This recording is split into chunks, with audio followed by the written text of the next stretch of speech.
Welcome to the Quick Nine. My name is Clinton Pipper, and I'm here talking unscripted disc golf. We had the AllStar event start up, and I was able to catch a majority of the MPO side and a few tidbits here of the FPO side, and it is actually a pretty cool event. I missed last year's, and I think overall, it's a cool All-Star event. When you look at things around the league, I think this is a good way to showcase skills, create opportunity for them to see some throws and some of their skills that we don't necessarily see throughout the rest of the year, but still make it very competitive. It was unfortunate, if you hadn't heard, Ricky Wysocki had to back out due to a wrist injury. Woke up swollen, whatever. I don't know exactly what's going on. I know he has some other medical issues that happen with his swelling of joints. I don't know if that's related to his Lyme disease stuff as well. So he does have these things that happen. It's unfortunate, but I mean, I think if I'm not mistaken, Team Wysocki's in the lead right now with Corey Ellis taking his place. But very fun event to watch. Sarah Hokum had a throw-in, which was phenomenal, and great for one of my hot takes this year. I think Hokum takes down an elite event win, gets her first big win on tour, or at least in the last little bit. She had a couple of Silver Series wins last year, but yeah. I still don't know if I like the All-Star event first thing.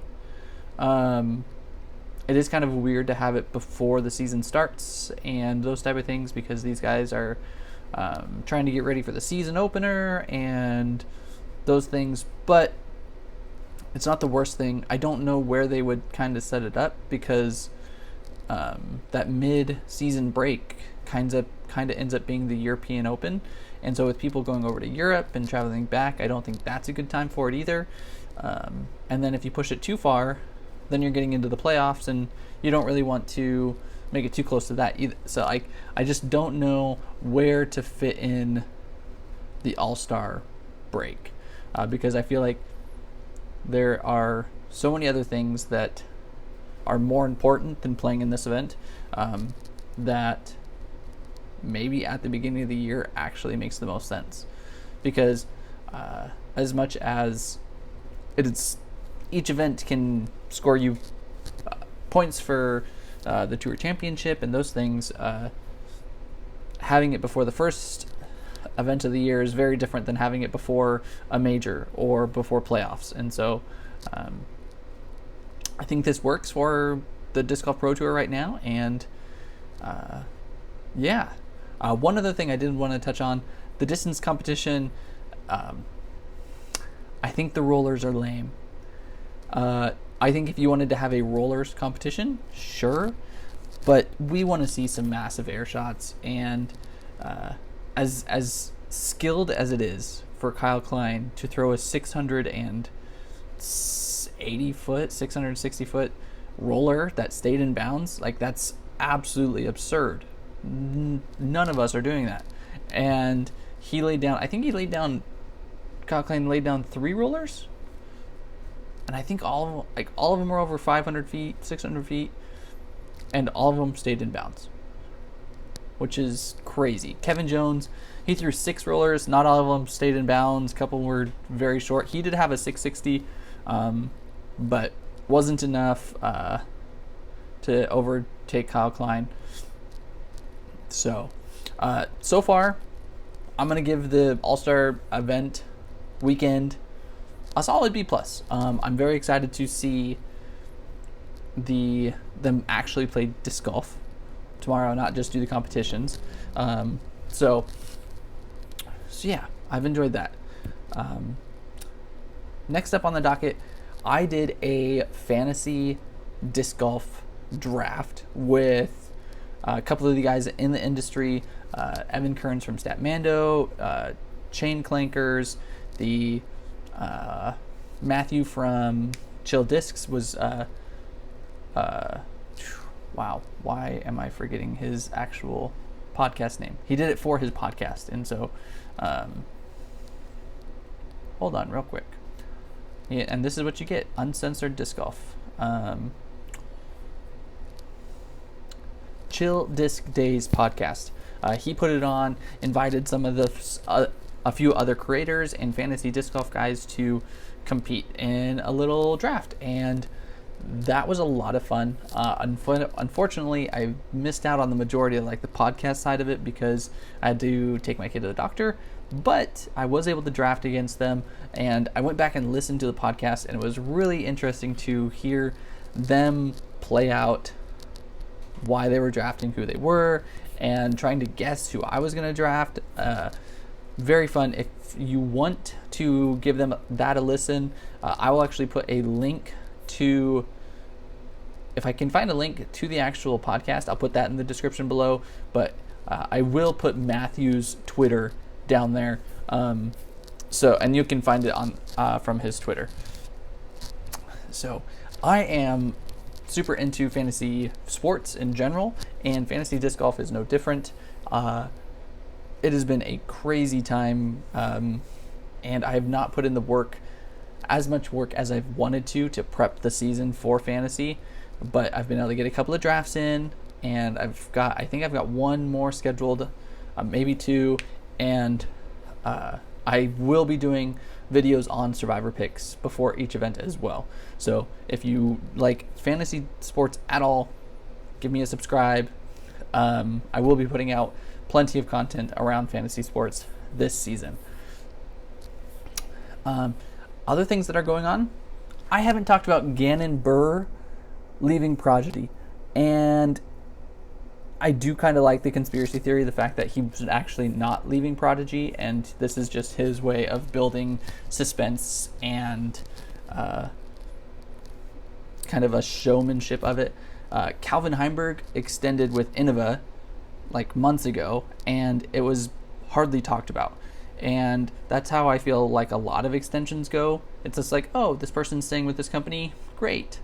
Now, that's fine, but Gannon is one of the biggest names in the sport right now, and could easily be the biggest name in the sport for the next 10 years. And to build hype and to possibly build disc sales, this is kind of a publicity stunt that I could see working. He says, I'm no longer with Prodigy, waits a week or two, says, I'm signing this mega deal with Prodigy, here's our disc line, here's this and this and this. And because every single question, like today, he was at the skills events, he was putting, he had 5 white blank putters. Couldn't tell what they were, and everybody's like trying to figure out where he's going to sign. There's the theory that he's going to Franklin Discs because he hyped up their starter pack on the Nick and Matt show. You also have Discmania, who has the buyout money from Simon as a possibility, who came after him after they figured out Simon was leaving. You have the crazy theory of MVP has made enough money on Simon Discs that they're just going to go out and offer Gannon Buhr the same thing and try to get him on the squad as well, which would be crazy if Simon actually moved that much plastic. But yeah, Gannon Buhr, I don't know where he's going.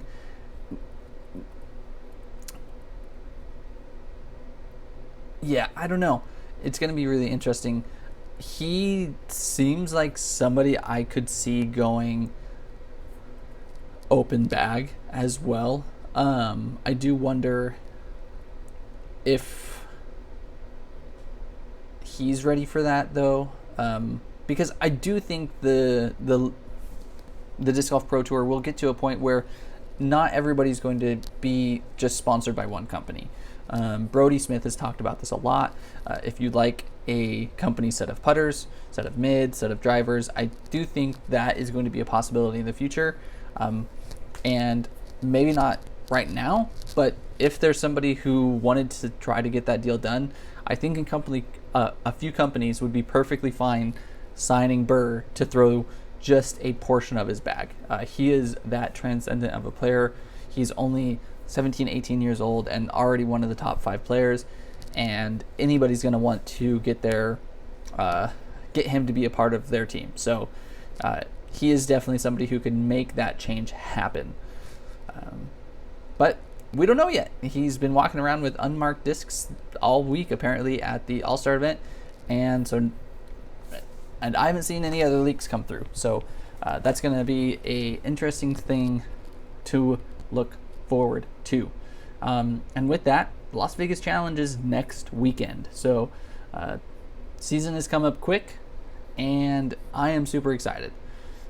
Live disc golf, watching it again today was good for the soul. I needed that. It's been a long time, and out here in Oregon, you don't always get out to play as much as you want because it's either really cold or really wet. And so being able to see other people enjoy the sunshine and play disc golf was made me very jealous, but at the same time, it was very good for the soul. I'm trying to think if there's any other big headlines. I definitely don't think I've hit the 9-minute mark in talking yet.